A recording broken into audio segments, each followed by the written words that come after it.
नमस्कार दोस्तों, स्वागत है आपका हमारे चैनल नॉलेज हब पे। तो कैसे हैं आप लोग? आई होप कि आप लोग स्वस्थ और मस्त होंगे।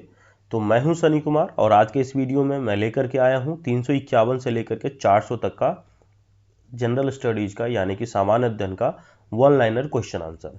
ठीक है, तो इस वीडियो में मैं फटाफट से 50 क्वेश्चंस कवर अप करूंगा और इसके पहले मैंने टोटल 350 क्वेश्चंस मैंने कवर अप कर दिए, जिसमें कि टोटल 7 पार्ट बना हुआ है। और सातों पार्ट का जो डिस्क्रिप्शन है, सातों जो मैंने पार्ट बनाया है, वो सभी पार्ट का जो लिंक है वो मैं डिस्क्रिप्शन में मैंने प्रोवाइड करवा दिया है। तो आप वो वीडियो को देख सकते हैं। 350 क्वेश्चंस आप वहाँ पे जा करके देख सकते हो। अभी जो मैं आगे और भी बनाऊंगा, टोटल 700 क्वेश्चंस इस सीरीज में मैं कवर अप करूंगा। ठीक है, तो इसमें क्या है कि 10-10 मिनट का वीडियो मैं बना रहा हूँ और उसमें टोटल 50 क्वेश्चंस कवर अप कर रहा हूँ हर एक पार्ट में, क्योंकि एक वीडियो में टोटल 700 क्वेश्चन कवर अप करना थोड़ा ज़्यादा लेंदी हो जाएगा और आप लोग उसे पूरी तरह से देख भी नहीं पाओगे। ठीक है, इसमें क्या है कि ये हर एक एग्जाम में इंपॉर्टेंट होने वाला है, ये जनरल स्टडीज का क्वेश्चन, और ये हर एक एग्जाम में पूछा गया क्वेश्चन है। ठीक है, तो आप लोग इस वीडियो को अंत तक देखिएगा। अगर आपको ये वीडियो अच्छा लगे तो चैनल को जरूर सब्सक्राइब कर लीजिएगा, ताकि आपको अगला पार्ट जो है टाइमली और रेगुलर बेसिस पर आपको प्रोवाइड किया जा सके। और अपने दोस्तों के साथ शेयर कर दीजिएगा, ताकि अगर वो किसी भी कम्पिटिटिव एग्जाम की तैयारी कर रहे हैं तो उनको हेल्प हो सके। ठीक है, तो बिना कोई देरी किए हुए चलिए चलते हैं, शुरू करते हैं सबसे पहले क्वेश्चन पे। तो सबसे पहला क्वेश्चन है हमारा 351 नंबर कि नेवल एयर स्टेशन गरुड़ कहाँ पर स्थित है। तो नेवल एयर स्टेशन जो गरुड़ है वो स्थित है कोच्चि में। कहाँ स्थित है? तो कोच्चि में स्थित है। ठीक है, चलिए इसका कलर थोड़ा चेंज कर लेते हैं और आज कर लेते हैं इसका वायलेट। ठीक है, चलिए नेक्स्ट क्वेश्चन है हमारा कि दक्षिण ध्रुव लगातार सूर्य का प्रकाश प्राप्त करता है तो शरद अयनांत पे प्राप्त करता है। ठीक है, तो नेक्स्ट है हमारा ओजोन परत अवस्थित है समताप मंडल में। ओजोन परत कहाँ अवस्थित है? समताप मंडल में स्थित है।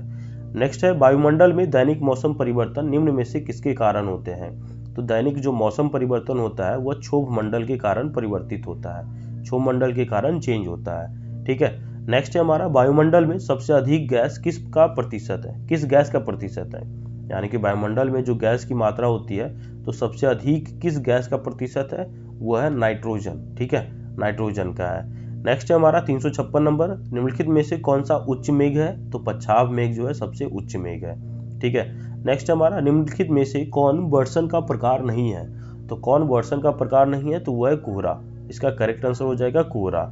नेक्स्ट है ग्लोब पर दो स्थानों के बीच न्यूनतम दूरी क्या होती है। तो अंतर्राष्ट्रीय तिथि रेखा पर, यानी कि दो स्थानों के बीच की न्यूनतम दूरी क्या कहलाती है? तो अंतर्राष्ट्रीय तिथि रेखा पर कहलाती है।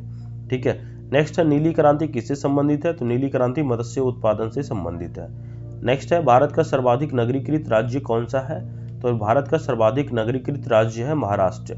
इसका करेक्ट आंसर हो जाएगा। नेक्स्ट है जनगणना 2011 के अनुसार, यानी 2011 में जो जनगणना हुआ था उसके अनुसार से निम्न राज्यों में से किसका जनसंख्या घनत्व अधिकतम है। तो किसका जनसंख्या घनत्व अधिकतम है? वह है बिहार। बिहार का जो जनसंख्या घनत्व है वो सबसे अधिक था। नेक्स्ट हमारा बलियारिका द्वीप की समूह जो है, बलियारिका द्वीप समूह जो है कहाँ स्थित है। तो वह भूमध्य सागर में स्थित है।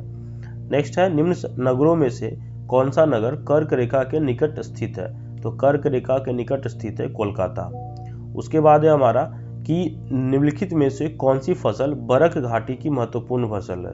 यानी कि कौन सी फसल जो बरक घाटी की महत्वपूर्ण फसल है वह है पटसन। पटसन जो है बरक घाटी की महत्वपूर्ण फसल है। नेक्स्ट हमारा सर्वोच्चम यानी कि सर्वोच्चतम किस्म का संगमरमर, यानी कि सर्वोत्तम किस्म का संगमरमर कहाँ पाया जाता है। तो सर्वोत्तम किस्म का संगमरमर पाया जाता है मकराना में। कहाँ पाया जाता है? मकराना में। ठीक है, उसके बाद क्वेश्चन हमारा निम्न राज्यों में से किसका क्षेत्रफल सबसे कम है। तो निम्न राज्यों में सबसे क्षेत्रफल जो है सबसे कम है किसका? तो तमिलनाडु का है। और भी ऑप्शन इसमें दिए गए थे बट उसको मैंने हटा दिया है। उसके बाद चलते हैं क्वेश्चन देखते हैं कि कौन सा प्राकृतिक ईंधन है। तो प्राकृतिक ईंधन है हमारा पेट्रोलियम। ठीक है, नेक्स्ट है कि किस ग्रह के चारों ओर वलय होते हैं। तो चारों ओर वलय होने वाले ग्रह है शनि ग्रह। शनि ग्रह के चारों ओर जो है वलय होता है। ठीक है, नेक्स्ट हमारा कौन सा फसल उष्णकटिबंधीय नहीं है। तो कौन सा फसल उष्णकटिबंधीय नहीं है? तो वह सेब। ठीक है, हरित क्रांति से सर्वाधिक उत्पादन निम्न में से किस खाद्यान्न का हुआ है। तो किस खाद्यान्न का हुआ हरित क्रांति में से सर्वाधिक उत्पादन? तो हुआ है गेहूं का। ठीक है, नेक्स्ट हमारा कि निम्न में से किस राज्य से होकर कर्क रेखा गुजरती है। तो कर्क रेखा गुजरती है बिहार से होकर के।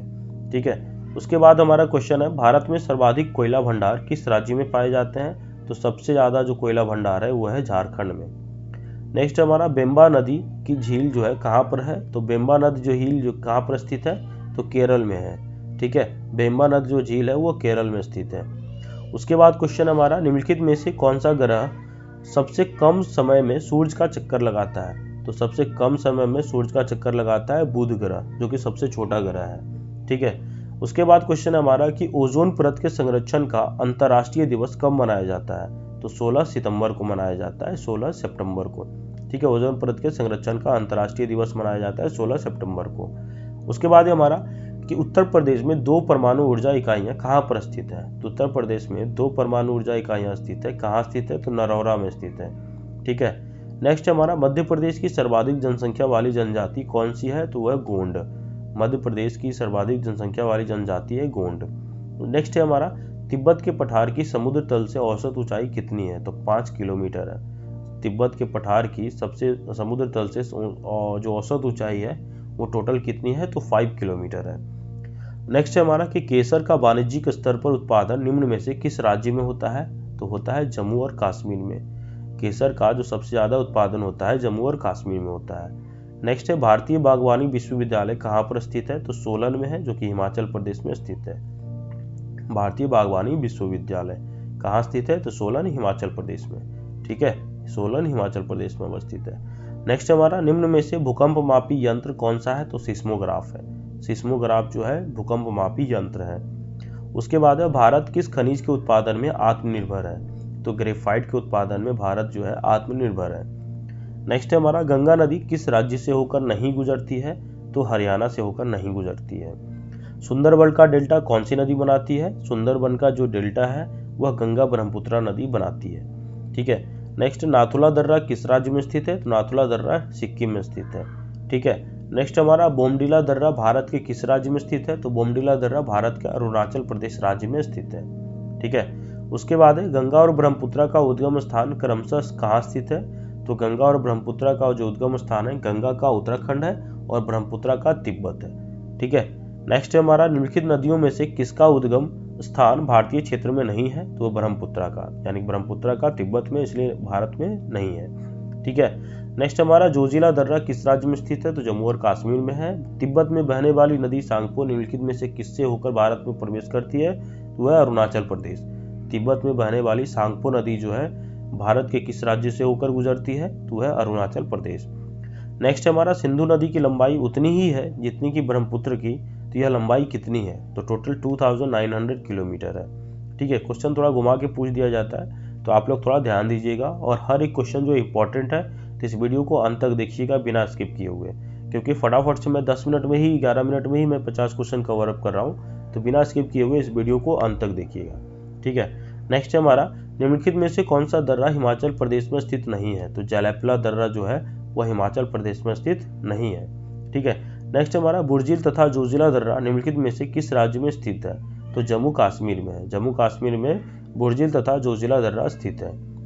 नेक्स्ट हमारा कि निम्नलिखित में से कौन सी नदी, यानी कि निम्नलिखित में से कौन सी नदी अपना मार्ग बदलने के लिए जानी जाती है? तो कोसी नदी जो है हमेशा अपना मार्ग बदलने के लिए जानी जाती है।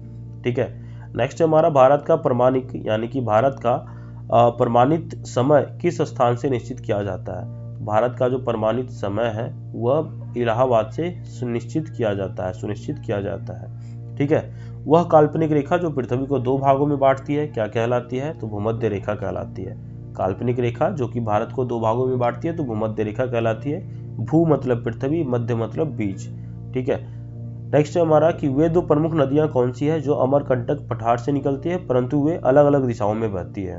तो कौन सी ऐसी 2 प्रमुख नदियां जो कि निकलती एक जगह से है, अमरकंटक पठार से निकलती है लेकिन अलग अलग दिशाओं में बहती है? तो वह है नर्मदा और सोन। नर्मदा और सोन ये दोनों नदी जो है अलग अलग दिशाओं में बहती है। ठीक है, नेक्स्ट हमारा, 2 देशांतर रेखाओं के बीच की दूरी निम्न में से किस नाम से जानी जाती है? तो 2 देशांतर रेखाओं के बीच की दूरी जो है वह जानी जाती है गोरे नाम से। क्या नाम से? तो गोरे नाम से जानी जाती है। ठीक है, नेक्स्ट हमारा, निम्नलिखित नदियों में से कौन एक विनाशक नदी कहलाती है? तो कौन एक विनाशक नदी कहलाती है? तो कोसी। ठीक है, कोसी इसका करेक्ट आंसर हो जाएगा। नेक्स्ट है और इस वीडियो का सबसे लास्ट क्वेश्चन है कि गेहूं की खेती अच्छी खेती के लिए निम्नलिखित में से कौन सा पारिस्थितिक समुच्चय आवश्यक है। तो गेहूं की अच्छी खेती के लिए मध्यम तापमान होना चाहिए और मीडियम वर्षा होना चाहिए, मतलब मीडियम टेम्परेचर और मीडियम जो है रेन होना चाहिए। तो कम मतलब मीडियम रूप से वर्षा होनी चाहिए, मीडियम रूप से ही हमारा तापमान भी होना चाहिए। ऐसा नहीं कि ज़्यादा हाई टेम्परेचर हो गया, तो वो भी नहीं होना चाहिए। ठीक है, तो इसमें मैंने 50 क्वेश्चन कवर अप किए हैं। तो इस वीडियो में 50 क्वेश्चन कवर अप करने के बाद टोटल 400 क्वेश्चन मैंने कवर अप कर दिया है। अब 300 क्वेश्चन और बचा है, तो हर एक पार्ट में 50-50 क्वेश्चन आपको मिलता रहेगा। ठीक है, अगर आपको ये वीडियो अच्छा लगे तो चैनल को जरूर सब्सक्राइब कर लीजिएगा, ताकि आपका जो है नेक्स्ट पार्ट आपको टाइमली बेसिस पे और रेगुलर बेसिस पे प्रोवाइड किया जा सके। ठीक है, so thank you so much for watching my channel and all the best for your future exams.